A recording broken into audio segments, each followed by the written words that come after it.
Chaque jour, Charles et Carole vous présentent la leçon de l'école du sabbat.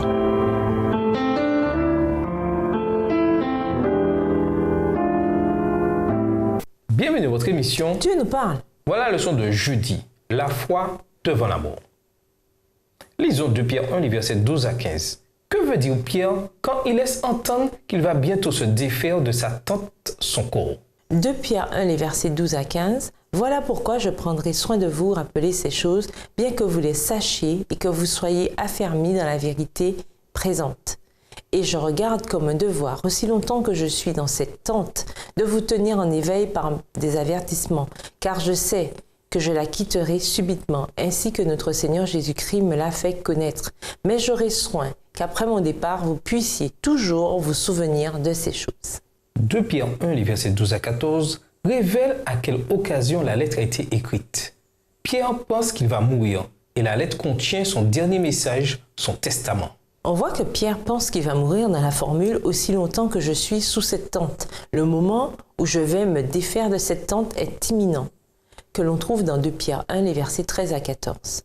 Il compare le corps à une tente, tabernacle, dont Pierre va se défaire en mourant.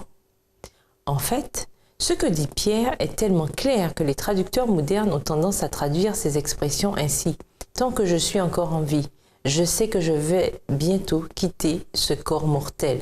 De Pierre 1, les versets 13 et 14 dans la version Bible en français courant. Rien dans ce que dit Pierre ne laisse entendre que son âme survivra en tant qu'entité séparée. Relisez 2 Pierre 1, les versets 12 à 15. Comment Pierre semble-t-il prendre la réalité de sa mort imminente et que nous enseigne son attitude sur la foi? 2 Pierre 1, les versets 12 à 15 donne une solennité supplémentaire aux paroles de Pierre. Il écrit cela en sachant que sa vie arrive à son terme. Il le sait car, comme il le dit, le Seigneur Jésus-Christ me l'a lui-même appris. Pourtant, il ne semble y avoir aucune peur, aucune inquiétude, aucun mauvais pressentiment. Il met au contraire l'accent sur le bien-être de ceux qu'il laisse derrière lui. Il veut qu'ils soient affermis dans la vérité présente et aussi longtemps qu'il est en vie, il va les exhorter à être fidèles. Nous voyons ici la réalité et la profondeur de l'expérience que Pierre avait avec le Seigneur. Certes, il allait bientôt mourir et de plus, ce ne serait pas une mort agréable.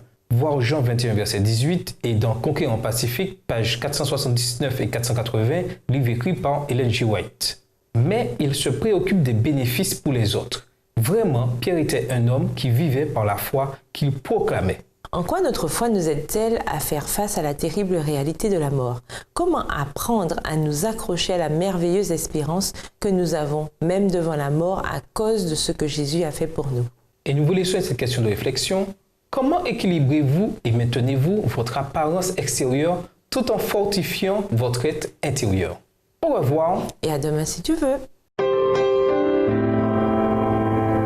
Dieu nous parle.